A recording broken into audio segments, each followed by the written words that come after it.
በአንደኛ ጴጥሮስ 3ኛው ምዕራፍ ላይ ከቁጥር 1 እስከ 3 ድረስ ያለውን ሴቶች ለእናቶች ለእህቶች መልእክት ጻፈ። ምክንያቱም ሴቶች በአለባበሳቸውና በስርዓታቸው በግብረ ገብነታቸው ባሎቻቸውንና ወንዶችን ማስተማር ስለሚችሉ አቅም ስላላቸው ስለዚህ ሐዋርያው ቅዱስ ጴጥሮስ የሰማችሁትን መልእክት ጻፈ። ስለዚህ በዚያ መልእክት ላይ ለሴቶች ምን ብሎ ጻፈላቸው? እናንተ ግን ጸጉራችሁን እየተሸረባችሁ ወይም የጸጉር ስራ ላይ ትኩረት አድርጋችሁ እንደገና ደግሞ ወርቅና የተለያዩ ጌጣጌጦችንም በጸጉራችሁ ላይ እያንጠለጠላችሁ እንደገና ደግሞ አለባበሳችሁንም እያስዋባችሁና እያሳመራችሁ መኖር የለባችሁም። እግዚአብሔር ከእናንተ የሚፈልገው የማይጠፋ ልብስ እንድትለብሱ ነው። ያ የማይጠፋው ልብስ ደግሞ የእግዚአብሔር ቃል ነው። የማን ቃል ነው አልኋችሁ? የማን ቃል ነው? ኦርቶዶክሳዊቷ ቤተክርስቲያን መሰረት የምታደርገው የማንን ቃል ነው? የእግዚአብሔርን ቃል ነው። የእግዚአብሔርን ቃል ዋቢ ሳታደርግ ወይም ማስረጃ አድርጋ ሳትጠቅስ እንደዚህ አድርጉ ወይም እንደዚህ አታድርጉ ብላ ቤተክርስቲያን አትናገርም። ስለዚህ የእግዚአብሔርን ቃል መሰረት አድርገን ደግሞ ክርስቲያናዊ አለባበስ የሚለው ላይ በተወሰነ ደረጃ እናነሳለን። በክርስቶስ ደም የተዋጀ ሳይሆን ስለ ውጫዊ ክርስቲያናዊ አለባበስ ብንነጋገር እንዳልኋችሁ እንዲሁ ዝም ብለን ተናግረንና ሰምተን መለያየት ነው የሚሆን። ስለዚህ የመጀመሪያው ቅዱሳት መጻሕፍት ሁሉ የነገሩን መንፈሳዊ ልብስ እንዲኖረን ነው። እንዲያውም በሌላ ስፍራ ላይ ሐዋርያው ቅዱስ ጳውሎስ ወልበስዎ ለሐዲስ ብእሲ ይለናል። አዲሱን ሰው ልበሱት ብሎ ጭምር ይጨምርልናል። ምን አይነቱን ሰው ልበሱት? ምን አይነቱን ሰው ልበሱት? አዲሱን ሰው ልበሱት። አዲሱን ሰው ልበሱት ማለት የተለወጠ ሕይወት ይኑራችሁ ማለት ነው። የተቆሙ መምህራን መሰረታዊ የተለየና የተመረጠ ርዕስ ተሰጥቷቸው በዚያ ርዕስ መሰረታዊ የሆነ ትምህርት በጥቂት ደቂቃዎች ሲያስተላልፉ እንደቆዩ እንደሰነበቱ እናንተ ይበልጥ ታውቃላችሁ። በዚያ መርህ መሰረት ለኔም ክርስቲያናዊ አለባበስ የሚል ርዕስ ተሰጥቶኝ ነው በፊታችሁ የቆምኩት።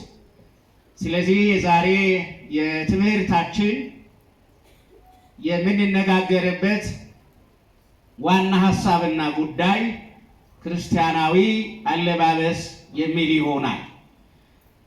ለዚህ እንዲረዳንና እንዲሆነን የመጽሐፍ ቅዱስ ክፍሎችን አስቀድመን ማንበብ ይገባናል ብዬ ስላሰብ አስቀድመን 3 የመጽሐፍ ቅዱስ ክፍሎችን ዋናና አስፈላጊ የሚባሉት ቁጥሮች ላይ ትኩረት አድርጌ አነባለሁኝ፣ እንጋራቸዋለን ማለት ነው። ቀድሜ የማነብላችሁ የሐዋርያት አለቃ የቅዱስ ጴጥሮስን የመጀመሪያይቱን መልእክት ይሆናል። 3ኛው ምዕራፍ ቁጥር 1 እስከ ቁጥር 3 ድረስ ያለውን እንዲህ አነብላችኋለሁ። እንዲህ ይላል። እዚህ ክፍል ላይ የተጻፈውና የምናገኘው የእግዚአብሔር በቅዱስ ጴጥሮስ በኩል የተላለፈው ቅዱስ መልእክት እንዲሁም እናንተ ሚስቶች ሆይ ከባሎቻችሁ እያንዳንዱ ለትምህርት የማይታዘዙ ቢኖሩ በፍርሃት ያለውን ንጹሑን ኑሯችሁን እየተመለከቱ ያለ ትምህርት በሚስቶቻቸው ኑሮ እንዲገኙ ተገዙላቸው ይልና ይጀምራል። ከዛም ለእናንተም ጠጉርን በመሸረብና ወርቅን በማንጠልጠል ወይም ልብስን በመጎናጸፍ በውጭ የሆነ ሽልማት አይሁንላችሁ፣ ነገር ግን በእግዚአብሔር ፊት ዋጋው እጅግ የከበረ የዋህና ዝግተኛ መንፈስ ያለውን የማይጠፋው ልብስ ለብሶ የተሰወረ የልብ ሰው ይሁንላችሁ ይላል። ስለዚህ ቃል የአምላካችን የልዑል እግዚአብሔር ስም የተመሰገነ ይሁን። ቀጥሎ አሁንም በማስተዋል ትሰሙኛላችሁ። ሐዋርያው ቅዱስ ጳውሎስ የጻፈውን ወደ ሮሜ ክርስቲያኖች የተላከውን 13ኛውን ምዕራፍ ቁጥር 14 ላይ ያለውን ብቻ አሁንም ባጭሩ እንዲህ አነብላችኋለሁ። ሐዋርያው ቅዱስ ጳውሎስ የሚነግረን ስላለ እሱን እንመለከታለን ማለት ነው። እንዲህ ይላል የሐዋርያው የቅዱስ ጳውሎስ 14ኛው ቁጥር ላይ 13ኛው ምዕራፍ ማለት ነው ያለው ቃል፣ ነገር ግን ጌታን ኢየሱስ ክርስቶስን ልበሱት። ነገር ግን ጌታን ኢየሱስ ክርስቶስን ምን በሉት? ልበሱት። ምኞቱንም እንዲፈጽም ለሥጋ አታስቡ። ምኞቱንም እንዲፈጽም ለሥጋ ምን አትበሉ? አታስቡ። ይህ ሐዋርያው ቅዱስ ጳውሎስ ለሮሜ ክርስቲያኖች የጻፈው የመልእክት ቃል ነው ያነበብሁላችሁ። ቀጥሎ የማነብላችሁ ደግሞ አሁንም ክርስቲያናዊ አለባበስ ስለሚለው እያንዳንዱን ምዕራፍ ለማንሳት ጊዜ ስለማይበቃን ለዚያ ነው ቀድሜ የማነብላችሁ። ስለዚህ ይህንን ክፍል ለመገንዘብ ወይም ለመረዳት እንድንችል ደግሞ ከአምስቱ የሕግ መጻሕፍት መካከል አንደኛውን ኦሪት ዘዳግምን አነብላችኋለሁ። ቁጥር 5 ላይ ያለውን ብቻ አነባለሁ። ሴት የወንድ ልብስ አትልበስ። ሴት የወንድ ልብስ ምን አትበል? ሴት የወንድ ልብስ ምን አትበል? አትልበስ። ወንድም የሴት ልብስ ምን አይበል? አይልበስ። ይህን የሚያደርግ በአምላክ በእግዚአብሔር ዘንድ የተጠላ ነውና። ይህን የሚያደርግ በአምላክ በእግዚአብሔር ዘንድ ምን ያለ ነውና? የተጠላ ነውና። ስለሰማናቸው ስለነዚህ ቅዱሳን ቃሎችና መልእክቶች የማን ስም የተመሰገነ ይሁን? የአምላካችን የልዑል እግዚአብሔር ስም የተመሰገነ ይሁን።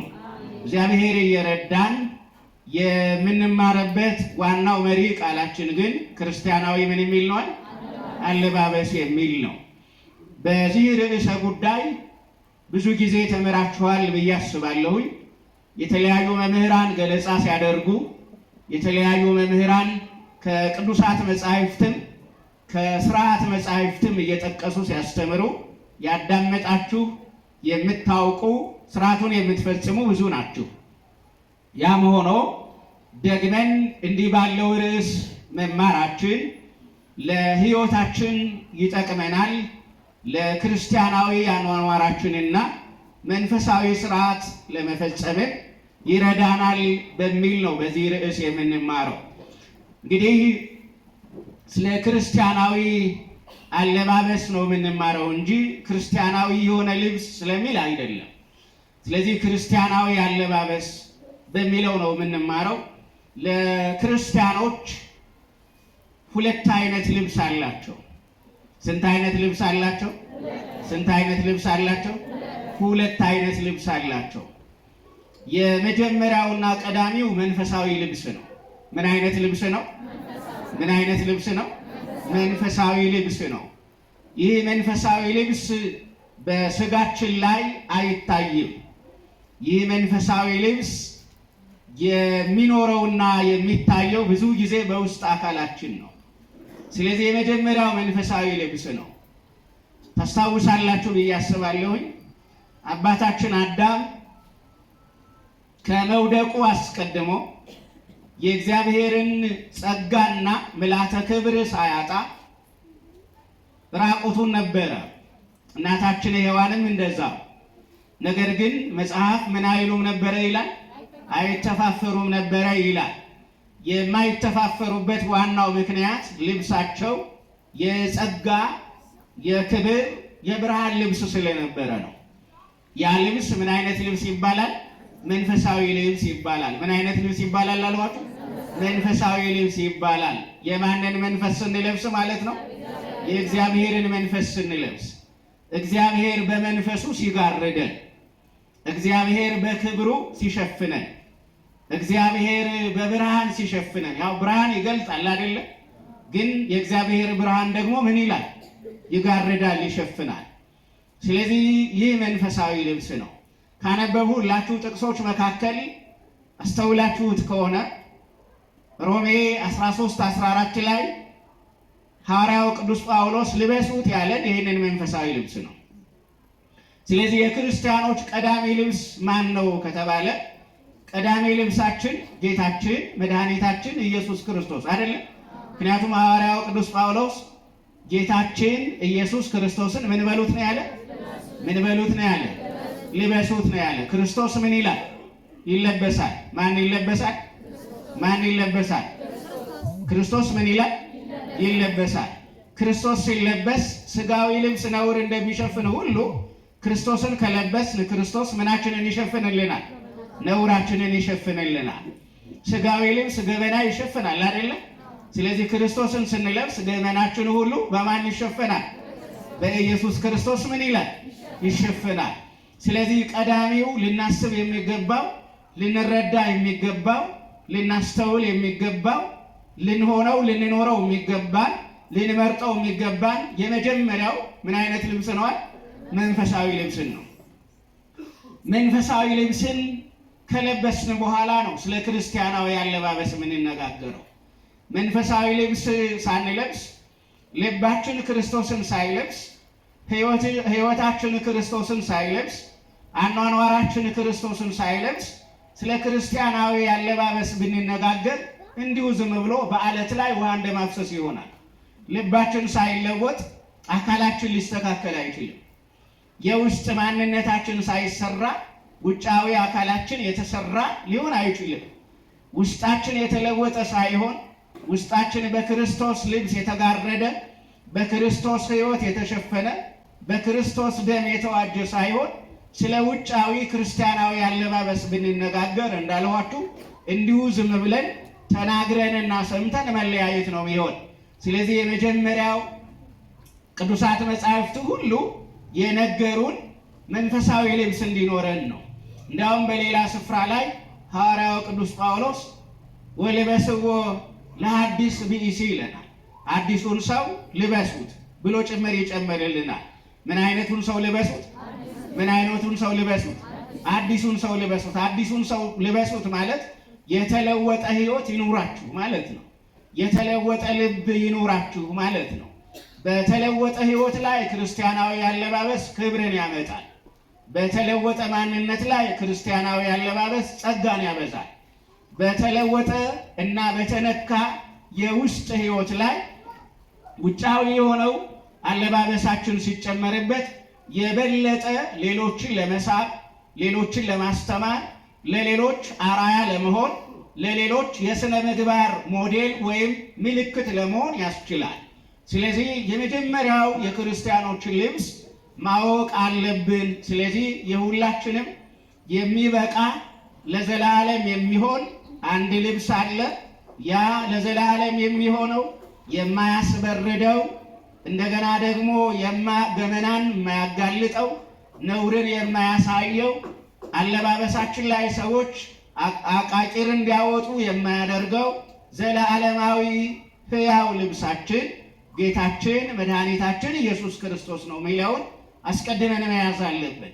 ይህንን ከያዝን በኋላ ስለ ክርስቲያናዊ አለባበስ ስንነጋገር በተለወጠ ሕይወት ላይ ቅድም እንዳልኋችሁ መልካም ነገር መጨመር ይሆናል ማለት ነው። እንግዲህ የኢትዮጵያ ኦርቶዶክስ ተዋሕዶ ቤተ ክርስቲያን እንዳልኋችሁ ሁሉንም በአግባብና በስርዓት ታደርጋለች። ይህንን በአግባብና በስርዓት የምታደርገውንና የምታከናውነውን ነገር በሙሉ ደግሞ እንዲሁ ሰዋዊ ከሆነ እና ሰዎች ይሄ እኮ ይመቻል ብለው ካሉትና ካዘጋጁት ነገር ተነስታ አይደለም የምታደርገው። መሰረት የምታደርገው ቅዱሳት መጻሕፍትን ነው። የስርዓቶቻችን፣ የወጎቻችን፣ የትውፊቶቻችን፣ የአለባበሳችን፣ የሰላምታ አለዋወጣችን የብዙ መንፈሳዊ እሴቶቻችን ምንጩና መነሻው የእግዚአብሔር ቃል ነው። የማን ቃል ነው አልኋችሁ? የማን ቃል ነው? ኦርቶዶክሳዊቷ ቤተ ክርስቲያን መሰረት የምታደርገው የማንን ቃል ነው? የእግዚአብሔርን ቃል ነው። የእግዚአብሔርን ቃል ዋቢ ሳታደርግ ወይም ማስረጃ አድርጋ ሳትጠቅስ እንደዚህ አድርጉ ወይም እንደዚህ አታድርጉ ብላ ቤተ ክርስቲያን አትናገርም። ስለዚህ የእግዚአብሔርን ቃል መሰረት አድርገን ደግሞ ክርስቲያናዊ አለባበስ የሚለው ላይ በተወሰነ ደረጃ እናነሳለን። መጀመሪያ ልብስ ምን እንደሆነ ሁላችንም እናውቃለን። ልብስ እንዴት እንደጀመረ መጽሐፍ ቅዱስ ያስተምረናል አይደለ? እንዳልኋችሁ አዳም የብርሃን ልብስ ነበረው። ያንን የብርሃን ልብስ በራሱ ምኞትና ፍላጎት ምክንያት አጣ። በራሱ ምኞትና ፍላጎት ካጣ በኋላ የመጀመሪያው የሰው ልጅ ልብስ ከበለስ ቅጠሎች የተቆረጠ ነው አይደል የነበረ? ስለዚህ አዳምና ሔዋን በኦሪት ዘፍጥረት 3ኛው ምዕራፍ ላይ እንደተጻፈ ሁሌ እንደሚተረከው እንደምታውቁት የመጀመሪያ በራሳቸው እጅ ለራሳቸው ያዘጋጁት የቅጠል ልብስ ነው የነበረው። ያ የቅጠል ልብስ ደግሞ የአዳምንና የሔዋንን ገመናቸውን ምን ሊልላቸው አልቻለም? ሊሸፍንላቸው አልቻለም። ነውራቸውን ሊሸፍን አልቻለም። ፍርሃትና ድንጋጤያቸውን ሊያስወግድላቸው አልቻለም። በአካላቸው፣ በማንነታቸው፣ በሰውነታቸው በማፈራቸው ምክንያት ያንን ማፈራቸውን፣ መደንገጣቸውን፣ መታወካቸውን፣ መጨነቃቸውን ሊያስወግድ አልቻለም። ግን ሞክረው ነበረ። ከዛ የሰው ልጅ ይህንን የቅጠል ግልድም ከለበሰና ካደረገ በኋላ እግዚአብሔር መጣ። ከዛ በኋላ አዳምን በእጽዋት መካከል ተደብቆ አገኘው። ከዛም አዳም ከእጽዋቱ መካከል ወጥቶ ከእግዚአብሔር ጋር ምን እንደሆነና ምን እንደተፈጸመ ተነጋገረ። ከዛ መጨረሻ ላይ እግዚአብሔር ያለውን ብሎ ግን ወገብረ ሎሙ መዋሬተ ይላል። ስለዚህ እግዚአብሔር ራሱ ከቆዳ የተሰራ ወይም የቆዳ ልብስ አዘጋጀላቸው ነው የሚለው።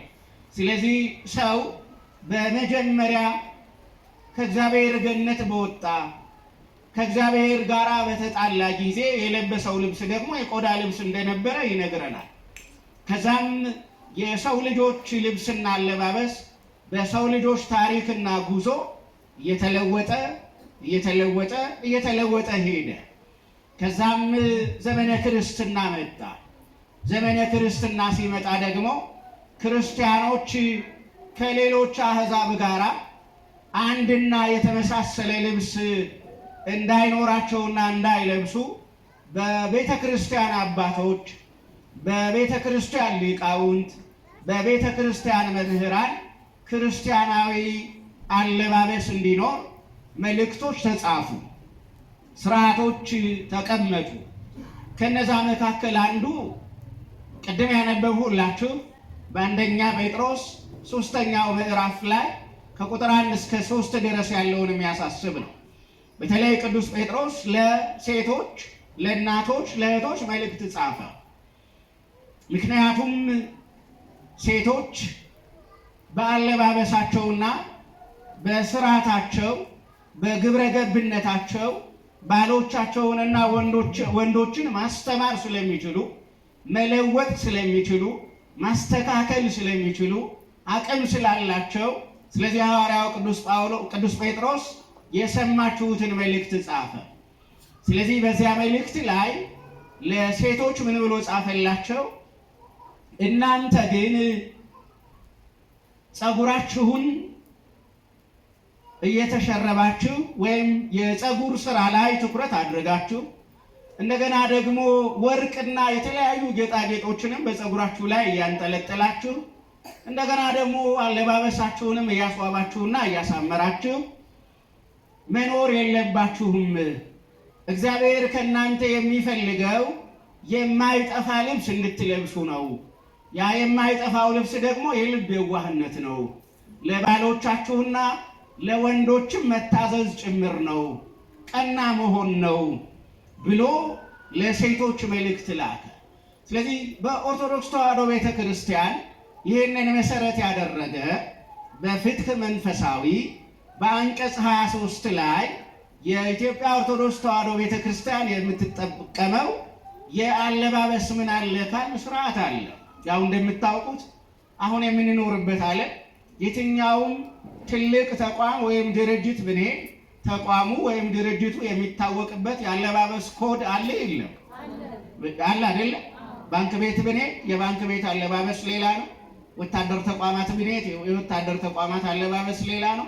ብቻ እያንዳንዱ ድርጅት የራሱ የሆነ የአለባበስ ኮድ አለው። የአለባበስ ኮድ አለው ማለት በኮዱ መሰረት ያንን ዲሲፕሊን የሚከተሉ የማይከተሉ ብሎ ደግሞ ይለያል አይደለ? ይለያል። ስለዚህ አሁን ክርስቲያናዊ አለባበስ ስንል በሁለት መንገድ ማየት ይኖርብናል። የመጀመሪያው ክርስቲያናዊ አለባበስ ስንል የክርስቲያናዊ አለባበስ አይነቶች ምንድናቸው ነው። አይነቶች ምንድናቸው ካልን ደግሞ በሰዎች መካከል ስንኖር፣ በስራ ቦታ ስንሆን፣ በዓለም ውስጥ ስንመላለስ፣ በልዩ ልዩ ማህበራዊ ተቋማትና ማህበራዊ መገልገያ ስፍራዎች ስንሄድ፣ ብቻ ከቤተ ክርስቲያንና መንፈሳዊ ጉዳይ ከምንፈጽምበት ውጭ ባለ ስፍራ ላይ ምን አይነት ክርስቲያናዊ አለባበስ ነው ሊኖረን የሚገባ የሚለውን ቀድመን ማየት አለብን። እንዳልኋችሁ ልብስ ቀደም ብለንም እንዳነሳ ነው ገመና ከታች ነው አይደለም።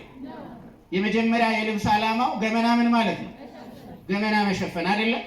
ገመና መሸፈን ነው። ሀፍረት መሸፈን ነው። ነውር መሸፈን ነው። የማይታየውን አካል እንዳይታይ ምን ማለት ነው? መከለል መሸሸግ ነው አይደለም። የልብሱ ዋና ዓላማው እንደዛ ነው የመጀመሪያው። ቀጥሎ ያው ቅዝቃዜው ሙቀቱ የሚለው ነገር ይመጣል። ስለዚህ እሱ እንዳለ ሆኖ አሁን በማህበራዊ ህይወታችን ውስጥ አንድ ክርስቲያን ምን አይነት ክርስቲያናዊ አለባበስ ነው ሊኖረው የሚገባ የሚለውን ማንሳት ይኖርብናል። እንግዲህ ምን አይነት ነው የሚለውን በዲዛይን ደረጃ ያኛው ዲዛይን ይሄኛው ዲዛይን እያልን ልናብራራ አንችልም፣ ታውቃላችሁ። ነገር ግን ዘዳግም 22:5 ላይ ግን አስቀድሞ ሙሴ ለእስራኤላውያን በግልጽ አንድ ምልክት ሰጣቸው። ያ ምልክት ደግሞ ወንድ የሚለብሰውን ሴት ምን ልትለው አይገባም፣ ልትለብሰው አይገባም። ሴት የምትለብሰውን ደግሞ ወንድ ምን ሊለው አይገባም፣ ሊለብሰው አይገባም አለ። እንግዲህ የወንዶች ልብስና የወንዶች አለባበስ ምንድን ነው? ሁላችን የምናውቀው ነው። የሴቶች ልብስና የሴቶች አለባበስ ምንድን ነው? ሁላችን የምናውቀው ነው። ስለዚህ ይሄ አንዱ መጽሐፍ ቅዱሳዊ የክርስቲያን አለባበስ የስርዓት ምንጭ ነው። ስለዚህ አንዲት እህት ወይም አንድ ወንድም ሊያደርግ የማይገባው የመጀመሪያው ነገር የአለባበስ ስርዓትን አለመደባለቅ ነው። የአለባበስ ስርዓትን አለመደባለቅ ማለት ወንዱ የሴቷን ልብስ ሊለብስ አይገባም፣ ሴቷን የወንዱን ልብስ ልትለብስ አይገባትም። ስለዚህ የአለባበስ ስርዓትን አለመደባለቅ የክርስቲያናዊ አለባበስ ምልክት ሆኖ ያገለግላል አያገለግልም? ያገለግላል። ስለዚህ አንዲት ክርስቲያናዊት እህት የመጀመሪያው ክርስቲያናዊ አለባበስን እና የክርስቲያናዊ አለባበስ መንገድን እከተላለሁ ካለች የወንድሟን ሱሪ የሚመስል ወይም የወንድሟን አለባበስ የሚመስል ልትለብስ አይገባትም። አንድ ወንድም የክርስቲያናዊ አለባበስንና የአለባበስ ስርዓትን መከተል ይገባኛል ብሎ ልቡ ተለውጦ በአለባበሱም ያንን ለመኖር የሚጥር ከሆነ የእህቱን አለባበስ የሚመስል አለባበስ ሊከተል አይገባው። ስለዚህ የመጀመሪያው የተወደዳቸው ክርስቲያኖች አንዱ ልናውቀው የሚገባ ነገር ምንድን ነው ከተባለ ወንዶች የሴቶችን አይለብሱም፣ ሴቶችም ደግሞ የወንዶችን ምን አይሉ አይለብሱም። ስለዚህ አሁን ይሄኛው በዘመናችን ባለንበት በክርስቲያኖች ዘንድ ተደባልቋል አልተደባለቀም ወይ ብዬ ብጠይቃችሁ ምንድን ነው መልሳችሁ? ተደባልቋል አልተደባለቀም? ተደባልቋል። ወንዱም ሴቶችን ለመምሰል ጥረት ያደርጋል፣ ሴቶችም ማንን ለመምሰል ጥረት ያደርጋሉ? የወንዱን ልብስ ለመልበስ ጥረት ያደርጋሉ። ያ ማለት እንግዲህ ምን ማለት ነው ከተባለ ምናልባት የተለያዩ ምክንያቶች እኮ ይኖራሉ። አለባበሱ ስለሚቀል፣ አለባበሱ ስለሚመች፣ አለባበሱ እንዲህ ላለ ነገር ስለሚጠቅም ብለን እኮ ምክንያት ልናቀርብና ልናስቀምጥ እንችላለን አይደለም? ነገር ግን ይህ አለባበስ ግን ከክርስቲያናዊ የአለባበስ ስርዓት ያወጣናል አያወጣናል? ያወጣናል። በሌላ አነጋገር ከክርስቲያናዊ የአለባበስ ስርዓት ወጥተናል ካል ለእግዚአብሔር መታዘዝ ያለብንን ነገር አጉድለናል አላጎደልንም? አጉድለናል። ሊቀድም የሚገባው ልንታዘዘው የሚገባው ልንኖረው የሚገባው ደግሞ የማን ቃልና የማን ትእዛዝ ነው? የእግዚአብሔር ትእዛዝና የእግዚአብሔር ቃል ነው። ስለዚህ ለእኛ የሚመቸንን ብቻ ሳይሆን እግዚአብሔር ያዘዘልንንና የፈቀደልንን ነገር አይደለም እናደርገው በዚህ ምድር ላይ እኮ እውነቱን ለመናገር ለእኛ የሚመቸንን እናድርግ ብንል እኮ ለእኛ የሚመቸን ከመጾም ይልቅ ምን ይመቸናል? መብላት ይመቻል አይደለም? ስጋ በየማለዳው ስጋ በየደቂቃው ምን ይጠይቀናል? ምግብ ይጠይቀናል አይደለም? አንዴ ትኩስ ነገር ይለናል፣ አንዴ ይሄንን ነገር አምጣልኝ ይለናል፣ አንዴ ያንን ነገር ጨምርልኝ ይለናል። ግን የጠየቀንን ሁሉ ግን አላደረግንለትም። የማናደርግበት ዋናው ምክንያት ደግሞ ለማን ለመታዘዝ ፈልገን ነው? ለእግዚአብሔር ለመታዘዝ ፈልገን ነው። እንደው ድሃ ስለሆነ ብቻ አይደለም የጠየቀንን ሁሉ ማናደርገው። ስለዚህ የመጀመሪያው መጽሐፍ ቅዱሳዊ የክርስቲያናዊ አለባበስ አንዱ ምልክት እንዳልኋችሁ ነው። ወንዶች የሴቶችን መልበስ የለባቸውም፣ ሴቶችም የወንዶችን ምን ማለት የለባቸውም? መልበስ የለባቸውም። አሁን አይታችሁ ከሆነ አይደለም ባልኋችሁ በማህበራዊ ተቋማት ውስጥ ይቅርና ቤተ ክርስቲያን ውስጥ እንኳን ሳይቀር ብዙ ጊዜ ምን ይሆናል ከተባለ እንረዳለን፣ እናውቃለን፣ በቀጥታ ከስራ ቦታ ስለሚመጡ ጭምር ነው። ነገር ግን ሴቶች የወንዶችን ሱሪ ለብሰው ይመጣሉ አይመጡ? ይመጣሉ አይመጡ? ይመጣሉ። ያን ጊዜ እኛ ራሱ ምን እንላለን ከተባለ ያንን አድርጉ ይሄንን አድርጉ ለማለት ምን እንላለን? እንቸገራለን። ለምን ከተባለ በአለባበሳቸው ምክንያት ደግሞ ወደኋላ ምን እንዳይሉ፣ ወደኋላ እንዳያፈገፍጉ፣ ወደኋላ እንዳይቀሩ። ነገር ግን የክርስቲያናዊ ያለባበስ ስርዓትን ጠብቀው ቢመጡልን ኖሮ ግን ከመጀመሪያው አይ እንደዚህ ሆነው መምጣታቸው የሚል ህሊና ይፈጠርብን ነበረ? አይፈጠርብንም ነበረ። ስለዚህ አንደኛው እዚህ ላይ ነው ያለ የተወደዳችሁ ክርስቲያኖ። ሁለተኛው አይታችሁ ከሆነ ክርስቲያናዊ አለባበስ ማለት ክርስቲያናዊ አለባበስ ጌጥ የበዛበትን ክርስቲያናዊ አለባበስ ውስጥ ልንከተው እንችላለን? ስለዚህ ጌጥ የሚበዛባቸው አልባሳት በዋናነት ሀሳባቸውና ዓላማቸው ምን ይመስላችኋል? ማን እንዲያያቸው ነው? ሴቶች ጌጥ የበዛበትን ከለበሱ፣ ወንዶችም ጌጥ የበዛበትን ልብስ ከለበሱ ፍላጎታቸው ምኞታቸው ምንድን ነው ማለት ነው? መንፈሳዊ ሳይሆን ምንድን ነው? ስጋዊ ምኞት አላቸው ማለት ነው። በአንድ በኩል የሰው ትኩረትን ለመሳብ አይደለም? የሰው ትኩረትን ለመሳብ የሰውን ትኩረት ለመሳብ ደግሞ ምድራዊ ሀሳብ ነው ወይስ ሰማያዊ ሀሳብ? ምድራዊ ሀሳብ ነው። ምክንያቱም ያ የለበሳችሁትን ልብስ አይቶ ትኩረቱን የሰጣችሁ ሰው በሆነ ምክንያት ሊጎዳ ይችላል ወይስ ሊጠቅም ይችላል? ሊጎዳ ይችላል እኮ አይደለም? ስለዚህ ክርስቲያናዊ አለባበስ ጌጠኛ ነገሮች የበዙበት አይደለም። ስለዚህ ክርስቲያናዊ አለባበስ ስንል ጌጥ የበዛባቸው ልብሶች፣ የሰውን ትኩረት ለመሳብ የተደረጉ የተለያዩ ጌጣጌጦች የተጨመሩባቸው እነዚህ አልባሳት ክርስቲያናዊ አለባበስ ናቸው? በፍጹም አይደሉም። እንዲያውም ቅድም ያልኋችሁ ፍትሕ መንፈሳዊ 23ኛውን አንቀጽ ብታነቡት ይህ ክፍል ስለሚበሉ ነገሮች፣ ስለ አልባሳት፣ እንደገና ደግሞ ስለ ቤቶች ወይም በቤት ውስጥ ምን መደረግ ስላለበት ስለነዛ ስርዓት የሚናገር ነው። ስለዚህ ይህንን ክፍል ስትመለከቱ እንዲያው አንድ ክርስቲያን ወይም አንዲት ክርስቲያን የተቀደደ ልብስ ምን እንዳትል ይላል? እንዳትለብስ ወይም እንዳይለብስ ነው የሚለው። አሁን ደግሞ እንደ ፋሽን እንደ ዘመናዊ እና እንደ ስልጣኔ በመታየቱ ምክንያት እንደውም አሁን ጥቂት እየቀነሰ ሄደ እንጂ የተቀዳደዱ ምኖች አሉ፣ የተቀዳደዱ ልብሶች አሉ። አይታችሁ ከሆነ እጅግ በጣም ለዓይን የሚያሰቅቁ መንገድ ላይ እንኳን ስታዩቸው ስትመለከቷቸው ድንግጥ የምትሉባቸው አለባበሶች አሉ የሉ? በጣም አሉ። ስለዚህ እነዚህ ምን አይደሉም ከተባለ እነዚህ ክርስቲያናዊ አለባበስ አይደሉም። ከክርስቲያናዊ አለባበስ የወጡ ናቸው። ከክርስቲያናዊ አለባበስ የወጡ ብቻ ሳይሆን ቤተ ክርስቲያን እነዚህ አለባበሶች እንዳይኖሩ ትምህርት የምትሰጥባቸውም ጭምር ናቸው። ስለዚህ ጌጥ የበዛበትን አለባበስ፣ ጌጥ የበዛባቸውን አልባሳት፣ ጌጥ የተጨማመረባቸውን አልባሳት መልበስ፣ የተቀዳደዱ ለጌጥ ተብለው ዓላማቸው ለጌጥ ተብሎ የተቀዳደዱ አልባሳትን መልበስ እሱ ከክርስቲያናዊ አለባበስ ውጭም ነው። ሌላው ከክርስቲያናዊ አለባበስ ውጭ ነው ስንል አብዛኞቻችሁ እንዲሁ በጋራ መግባባት ወይም ኮመን ሴንስ በሚባለው ታውቁታላችሁ፣ ትረዱታላችሁ ብዬ አስባለሁ። ስለዚህ ሌሎች ምንድን ናቸው ከተባለ ለምሳሌ አይታችሁ ከሆነ አንዳንድ ጊዜ ከአለባበሳችን እኩል ወንዶች በጆሮአቸው ላይ ሴቶች የሚያደርጉትን ጌጥ ያደርጋሉ ያደርጉ? ይሄ ክርስቲያናዊ አለባበስና የክርስቲያናዊ ሕይወት ስርዓት ነው ነው እንዴ? ፈጽሞ አይደለም፣ ፈጽሞ አይደለም። እንዲያውም መሰረቱ ምንድነው ከተባለ በጆሮ የሚደረጉ የጆሮ ጌጥ የሚመስሉ ነገሮች ወይም እናንተ በምታውቋቸውና በመጠሪያቸው ስም ተረዷቸው። እነዛ ነገሮች መሰረታቸው ምንድን ነው ከተባለ መሰረታቸው እኮ የባርነት ሕግ ነው።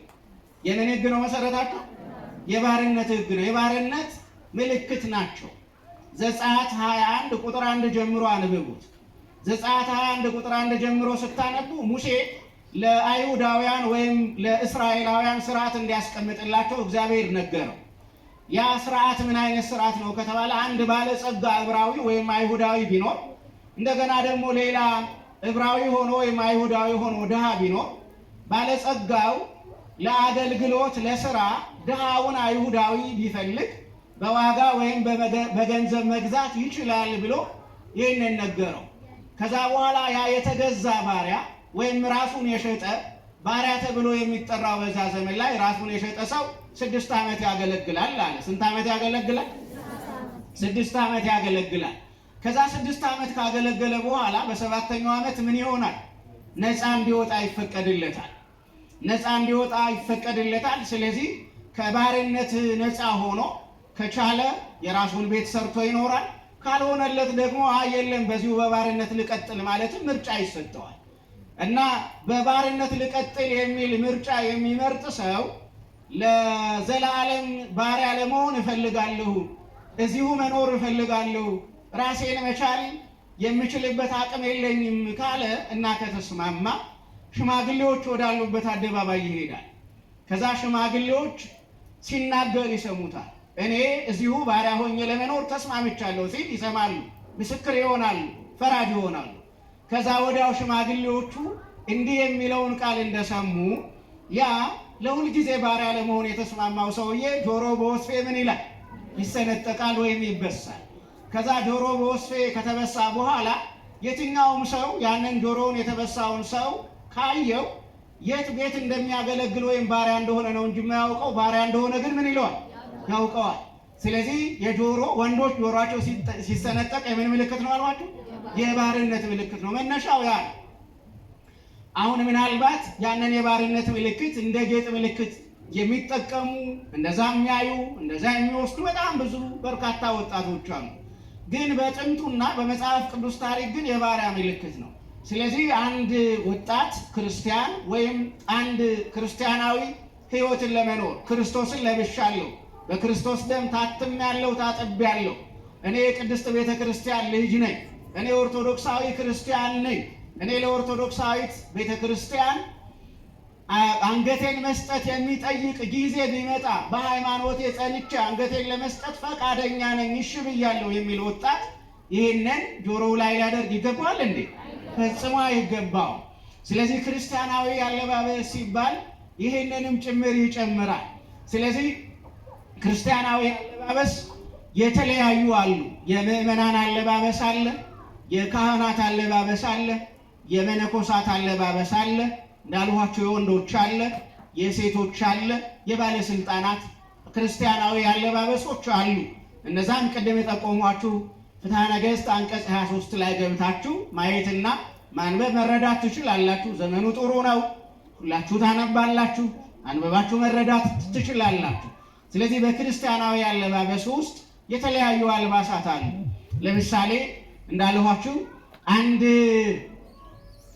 ወደ ቤተ ክርስቲያን የምትመጣ እህት ወደ ቤተ ክርስቲያን ስትመጣ ቤተ ክርስቲያን የምትመርጠውና የምትወደው ነጠላ ለብሳ ምን ብትል ነው? ብትመጣ ነው አይደለ? ነጠላ ለብሳ ብትመጣ። የዚህ መሰረቱና መነሻው ምንድን ነው ካለ ደግሞ የዚህ መሰረቱና መነሻው ሐዋርያው ቅዱስ ጳውሎስ ለቆሮንቶስ ቤተ ክርስቲያን የላከው መልእክት ነው። ምዕራፍ 11 ላይ የመጀመሪያዊቱ የሐዋርያው ቅዱስ ጳውሎስ መልእክት ወደ ቆሮንቶስ ቤተ ክርስቲያን ወይም ሰዎች ምዕራፍ 11 ላይ ብታነቡ ታገኙታላችሁ። ምናልባት እሱን ማንሳት ያለብኝ ይመስለኛል። ምክንያቱም ሐዋርያው ቅዱስ ጳውሎስ እዚያ ላይ በግልጽ ይናገራል። ወንዶችና ሴቶችን በተመለከተ በግልጽ ይናገራል እና በግልጽ በሚናገርበት ጊዜ የሚያነሳቸው ነገሮች አሉ ከክርስቲያናዊ አለባበስ ጋር አያይዞ። የመጀመሪያው የሚያነሳው ነገር ምንድን ነው ከተባለ ሴት በጉባኤ መካከል ስትገኝ ስትጸልይ፣ እንደገና ደግሞ እንዲያው ሌላም ነገር ላድርግ ብትል ልዘምርም ብትል የመጀመሪያው ማድረግ ያለባት ነገር ፀጉሯን ወይም ራሷን ምን ማለት አለባት ነው የሚለው? መሸፈን ወይም መከናነብ አለባት ይላል። እንግዲህ ለምንድን ነው ፀጉሯን የምትከናነብ? ለምንድን ነው ፀጉሯን የምትሸፍን?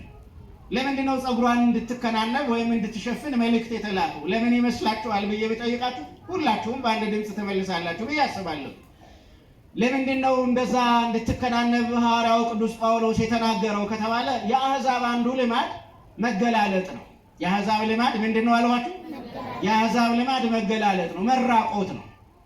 አሁንም አንዳንድ ጊዜ የሰለጠነ በሚባለው በምዕራቡ ዓለም አይታችሁ ከሆነ በተለይ እንዲህ አሁን እኛ ጋር ክረምት ቢሆኑም እነሱ ጋር በጋ ነውና በእነሱ የበጋ የሙቀት ወቅት ላይ አይታችሁ ከሆነ አብዛኞቹ ምን ይላሉ? ይራቆታሉ። አብዛኞቹ ራቆታቸውን ይሆናሉ እና ራሳቸውን መሸፈን፣ ራሳቸውን መደበቅ፣ ክቡር የሆነውን ሰውነት በልዩ ልዩ ነገር መሸፈን ላይ ጥንቃቄ አያደርጉም። ስለዚህ ይሄ ከጥንት ጀምሮ በአሕዛብ ዘንድ የነበረ ልማድ ነው እና ቆሮንቶስ የአሕዛብ ከተማ ናት። በዚህ በአሕዛብ ከተማ ደግሞ ብዙ ጊዜ ጣዖታት ነበሩ። ለነዛ ለጣዖታት ደግሞ የወንድም የሴትም ካህናት ነበሩ። የወንድም የሴትም ምን ነበሩ አልኋችሁ? ካህናት ነበሩ። ስለዚህ የወንድና የሴት ካህናት ወደ ጣዖቱ በሚሄዱበት ጊዜ ሴቶቹ ብዙ ጊዜ ተራቁተው ወይም ራቁታቸውን ይሄዳሉ። ያ ምክንያቱ ምንድን ነው ከተባለ ከዝሙት ጋር የተገናኘ ነበረ። ስለዚህ የአሕዛብ አማልክት የዝሙት ስርዓት በፊታቸው ሲፈጸም ያንን እንደ በጎ መስዋዕት ይቀበሉታል የሚል በአሕዛብ ዘንድ ልማድ ነበረ። ስለዚህ ሐዋርያው ቅዱስ ጳውሎስ እነዚያን እንዲህ ያለ ልማድ ይፈጽሙ እንዲህ ያለ ነገር ያደርጉ የነበሩ ሰዎችን አስተማረና አጠመቃቸው። የክርስቶስ አደረጋቸው። የማን አደረጋቸው? የክርስቶስ አደረጋቸው። ከእሳት ነጥቆ አወጣቸው። ከጣዖታት አዳናቸው። እንዲህ ካለው ከተዋረደ ሕይወት አወጣቸው። እንዲህ ካለው ጨለማ አወጣቸው። ከዛ ከጨለማ ከወጡ በኋላ ነው ሐዋርያው ቅዱስ ጳውሎስ እነዚህ በጣዖታት ዘንድ የለመዱትን ልማድ ወደ ቤተ ክርስቲያን ይዘው ሴቶችም ወንዶችም መጡ።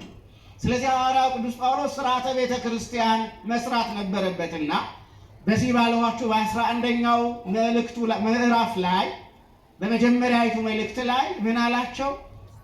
ሴት ስትጸልይም ቢሆን ስትናገርም ቢሆን በጉባኤ ስትገኝ ራስዋን ወይም ፀጉሯን ምን ማለት አለባት? መሸፈን አለባት አለ። ለምንድን ነው የምትሸፍነው ካል አንደኛ ከአምልኮ ጣዖት ምን ማለቷን ለመግለጽ ነው፣ መለየቷን እንድትናገር። ከአምልኮ ጣዖት ምን ማለቷን? መለየቷን።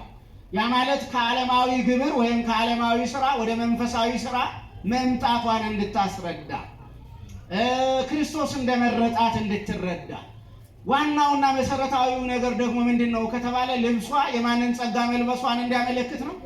የእግዚአብሔርን ጸጋ መልበሷን እንዲያመለክት። በእግዚአብሔር ጸጋ ተሸፍኛለሁ፣ በእግዚአብሔር ክብር ተጋርጃለሁ፣ ጸጋ ሆኖልኛል፣ ጸጋው እንደ ልብስ ጋርዶኛል፣ ክብሩ እንደ ልብስ ሆኖኛል።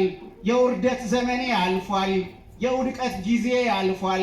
የተጋለጥኩበት ያመነዘርኩበት በአደባባይ እንደ እንስሳ ራቁቴን የታየሁበት ገመናዬን የገለጥሁበት ጉዴን ያልሸፈንሁበት ያ ወቅት አልፏል ለማለት ፀጉራቸውን እንዲከናነቡ ወይም እንዲሸፍኑ አደረገ። ከዛ ሁለተኛ ምርጫ ሰጣቸው። አንዲት ሴት የለም እኔ ስጸልይ ተከናንቤ ወይም ተሸፍኜ አልጸልይም የምትል ከሆነ ደግሞ ፀጉሯን ምን ማለት አለባት አለ? መላጨት አለባት አለ። ምን ማለት አለባት አለ? መላጨት አለባት አለ። ያው ደግሞ ታውቃላችሁ ሴቶች ደግሞ ብዙ ጊዜ ዋና ሀብታቸው ያለው ምናቸው ላይ ነው የሚመስላቸው? አሁን ፀጉር ስንት ገብቶ ስንት ገባ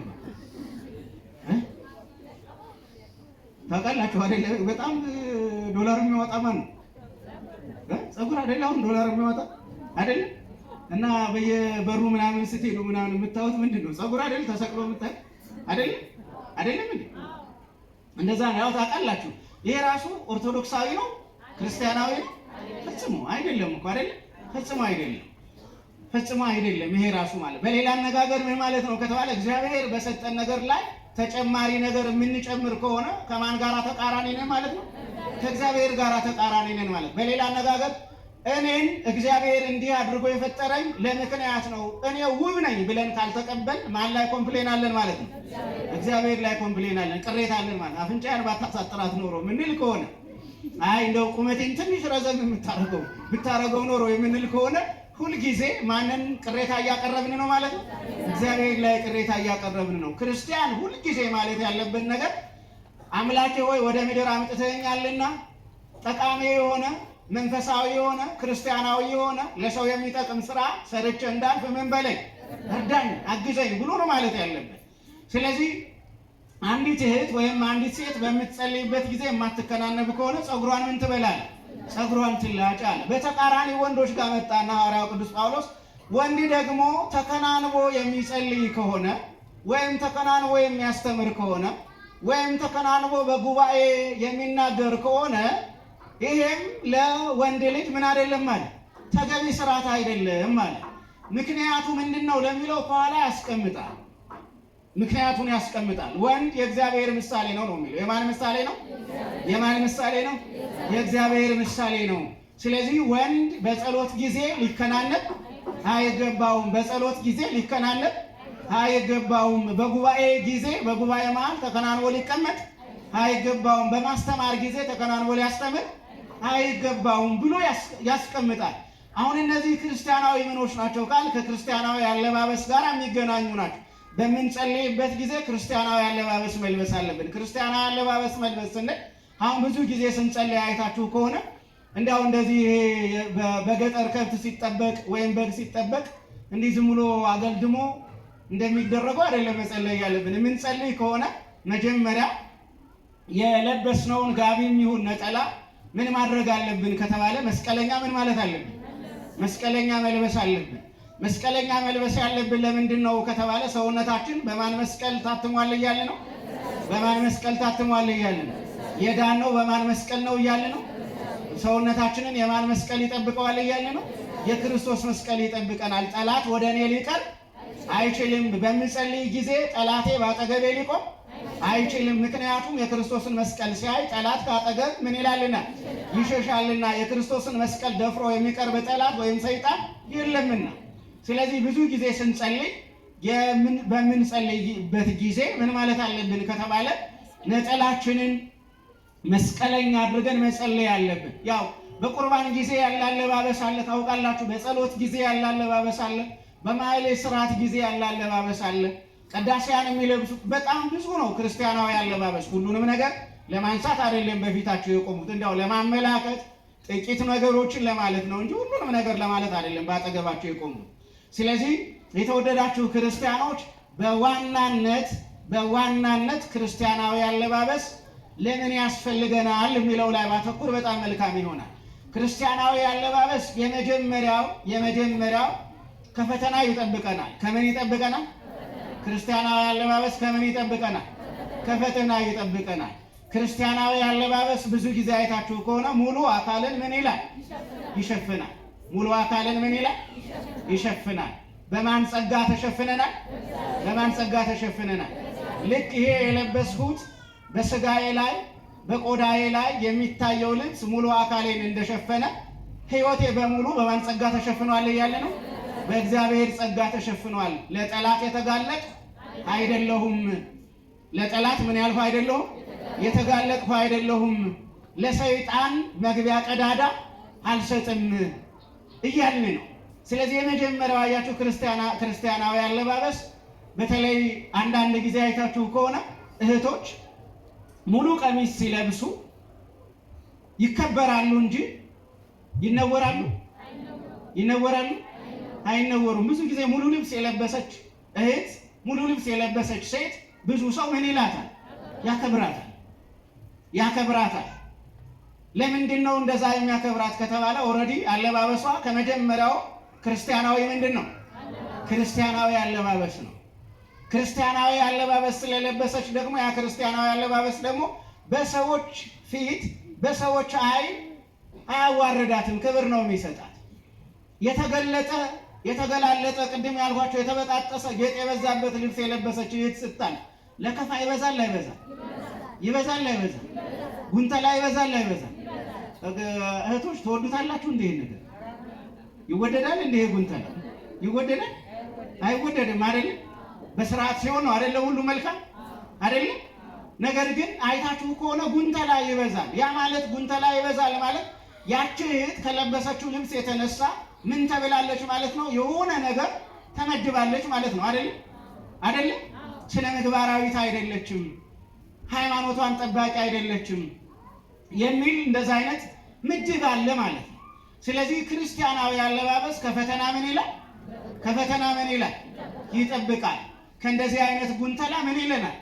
ይጠብቃል። ክርስቲያናዊ አለባበስ ከዚህ ይጠብቃል። ያው ታውቃላችሁ ልብሰ ትውዝፍት የሚባል አለ። የምንዝር ጌጥ የአለባበስ አይነት አለ። ያው አለባበሶች ታውቋቸዋላችሁ መቼም ከኔ በላይ እያንዳንዱን አለባበስ ታውቃላችሁ። ዲዛይናቸው ምን አይነት እንደሆነ ሁላችሁ የምታውቁ ናችሁ። ግን ክርስቲያናዊ አለባበስ ግን እንዳልኋችሁ ሙሉ አካልን ጥቅልል አድርጎ የሚሸፍን ነው። ስለዚህ ከፈተና ይጠብቀናል። አንድ ሁለተኛ ምንድን ነው ከተባለ ከፈተና ይጠብቀናል ብቻ ሳይሆን ለትልቅ ኃላፊነት ያሳጨናል። ያሳጫል። ክርስቲያናዊ አለባበስ ለትልቅ ኃላፊነት ያሳጫል። አንዳንድ ጊዜ አያችሁ ቢሮ አካባቢ የምትሰሩ እህቶች ካላችሁ፣ ቢሮ አካባቢ የምትሰሩ ወንድሞች ካላችሁ አለባበሳችን ለሰዎች ግምት ያጋልጣል አያጋልጥም? ኃላፊነት ይወስዳል አይወስድም ብለው ሰዎች አለባበሳችንን አይተው ግምት እንዲወስዱ ሐሳብ እንዲይዙ ያደርጋል አያደርግም? ያደርጋል። አለባበሳችን እንዲሁ እንደነገሩ ከሆነ ይሄ ኃላፊነት ቢሰጥ አይጠቅምም ተብለን ከሚጠቅም ነገር እንገለላለን። ኃላፊነት ሲመጣ አለባበሳችንን አይተው ሰዎቹ እንትን ይሉናል ወይም ይተውናል። ስለዚህ ለትልቅ ኃላፊነትም ይጠቅማል። ክርስቲያናዊ አለባበስ ለትልቅ ኃላፊነት ምን ይላል? ይጠቅማል። ለኃላፊነት እንድትጣጩ ያደርጋቸዋል። ቅድም ባለኋችሁ ሰዎች ክብር ስለሚሰጡ በክርስቲያናዊ አለባበሳችሁ ምክንያት አይተው ምን ይላችኋል ከተባለ ለትልቅ ነገር ያጯችኋል። አንዳንድ ጊዜ አይታችሁ ከሆነ እንዳው ለትዳር እንኳን የሚያጩ ሰዎች አለባበስ ያሉ ዝም ብላ የተገላለጠች ከሆነች ይፈልጋሉ። ወንዶች ፍርሃት ይሰማቸዋል አይሰማቸው? እውነታቸውን ንገሩኝ። ይሰማቸዋል አይሰማቸው? እንዲህ ይሰማቸዋል። ምክንያቱም ሪስክ ያለበት ነገር ውስጥ መግባት የሚፈልግ ሰው አለ? እንዲያው እናንተ ዝም ብሎ ፀጉሩን የሚፈትል ፀጉሩን የሚጎነጉን ፀጉሩን እየፈተለ ፀጉሩን እያፍተለተለ የሚውል ሰው ሪስክ የለውም? አለው። ሪስክ አለው አይደል? ፀጉሩን ለሚፈትል ሰው ራሳችሁን እንትን ትላላችሁ እንዴ?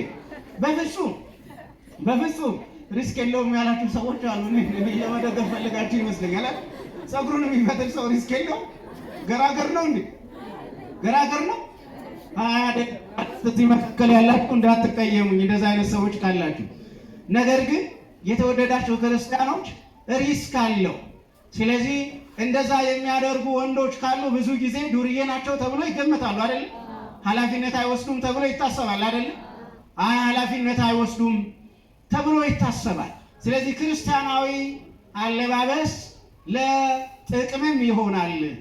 ለትዳር ይጠቅማል፣ ለስራ ይጠቅማል፣ ለስነ ምግባራዊ ከበሬታ ይጠቅማል፣ ለበጎ ነገር ይጠቅማል። ያሳጫል። ምን ይላል አለዋችሁ? ያሳጫል።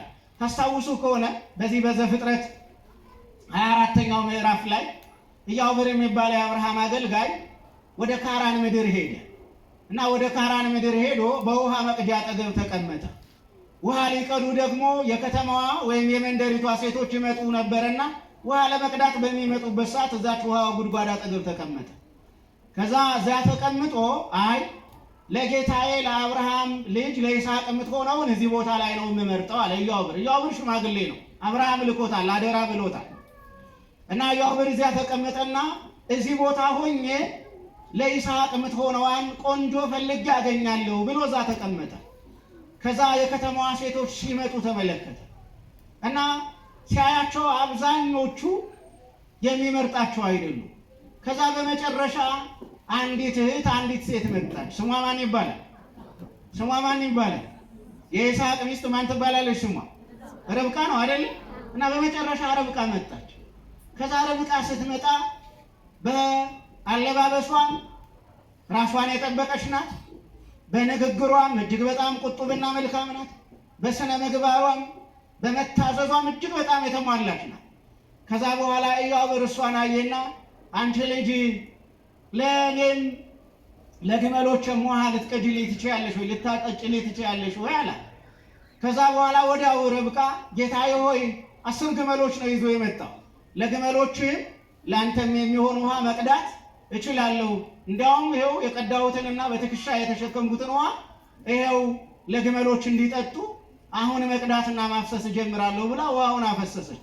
ያን ጊዜ ወዲያው ኢዮአብ ርብቃን ለማናጫት ለይስሐቅ አጫት። ከዛ ርብቃና ይስሐቅ የእስራኤልን ቤት መሰረቱ አልመሰረቱ? የእስራኤልን ቤት መሰረቱ አልመሰረቱ? ሕዝብ ሆኑ አልሆኑ? ሕዝብ ሆኑ። ስለዚህ ክርስቲያናዊ አለባበስ ያስመርጣል፣ ያሳጫል። እና ክርስቲያናዊ አለባበስ ስርዓቱ እጅግ በጣም የተወደደ ነው። የተወደዳችሁ ክርስቲያኖች በተለይ ወደ ቤተ ክርስቲያን ስትመጡ ክርስቲያናዊ አለባበስን ጠብቁ። አሁን እንዲሁ ዝም ብላችሁ በአንዳንድ እንትኖች ተመልከቷቸው አይደለም። አንዳንድ ጊዜ አሁን ሌሎች የለም ይሄን ልብስ ለብሰን እንገባለን አንገባም፣ ጠባላቸው የላቸው? በትምህርት ቤት አካባቢ በአለባበስ የሚነሱ ጠቦች ብዙ ጊዜ ሰምታችሁ ታውቃላችሁ አይደለም?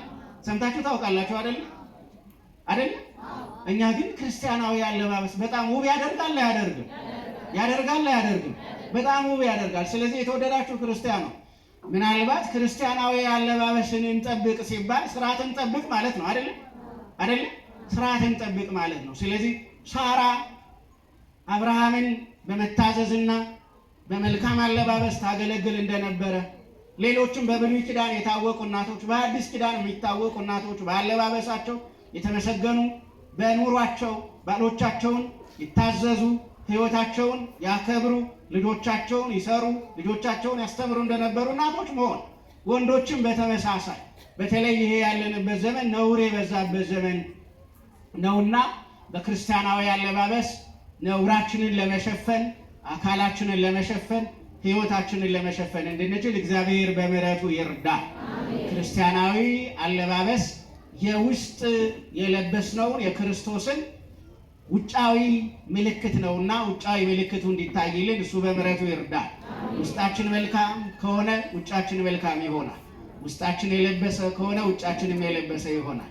ውስጣችን በክርስቶስ ደም ከነውር የነጻ ከሆነ የውጭ ነውራችንንም እንሸፍናለን። ስለዚህ በክርስቲያናዊ አለባበስ ካህናትም ያው እንደምታውቁት ነው፣ የክህነት ልብስ አላቸው። ሊቃውንትም ያው እንደምታውቁት ጥንግ ድርብ አላቸው፣ የራሳቸው አላቸው። ሰባክያን የሚለብሱት አለ። ምዕመናን ደግሞ በቅዳሴ ጊዜ፣ በጸሎት ጊዜ፣ በጉባኤ ጊዜ የምትለብሱት አለባበስ የሚታወቅ ነው። ነገር ግን ብዙ ጊዜ የሚቸግረን ደግሞ ወደ መንደር ወደ ሰፈር ስንሄድ ነውና በክርስቲያናዊ አለባበሳችን በመንደራችን በሰፈራችን ምሳሌ እንድንሆን እግዚአብሔር በምሕረቱ ይርዳል። እንዲያው ነጠላ ወርውረን የተገላለጠውን ልብስ ለብሰን ሰውነታችንንም ሕይወታችንንም የተጋለጠ እንዳናደርገው እግዚአብሔር በምሕረቱ ይርዳል። ያስተማረን የመከረን የገሰጸን የቅዱሳን አምላካችን እግዚአብሔር ነው። በሱባኤ መካከል ነው የምንገኘው። በሱባኤ መካከል ዛሬ ስንተኛ ቀን አደረግ? ቀኑ አለቀ ወይስ ምንድን ነው? አለቀ አይደለ? እንግዲህ ያው እንደምታውቁት ነው ጾመ ፍልሰታ ወዲያው ሳናውቀው ነው አይደለም ያልቅ። ስለዚህ ሳናውቀው እያለቀ ነው። ስለዚህ በዚህ በሱባኤው ጊዜ በልዩ ጸሎት፣ በልዩ ሱባኤ፣ በልዩ ምስጋና ያላችሁ ሁላችሁም የእግዚአብሔርን በረከት አታጡ። ጉባኤ መካፈል ራሱ ሱባኤ ሆኖ ይቆጠራል አይቆጠርም? አባታችን ይቆጠራል አይቆጠርም? ይቆጠራል አይደል? ጉባኤ መካፈል ራሱ ሱባኤ ነው አይደለ? ይኸው ቅድም እየሰማችሁ ነበረ። መላከ ብስራት ክቡር አባታችን፣ ተወዳጁ አባታችን፣ የምትወዷቸው እሳቸው ራሱ ጉባኤው ከጀመረ ጀምሮ እስከ ዛሬ ድረስ አብረውናሉ ነው አይደል የተባለ። ስለዚህ እናንተም ጉባኤው ከጀመረበት ቀን ጀምሮ እስከ ዛሬ ድረስ አላችሁ። ወደፊትም እስከ መጨረሻው ቀን ድረስ በጸሎት በምስጋና እንድትቆዩ እግዚአብሔር ይርዳችሁ። ይቆያል።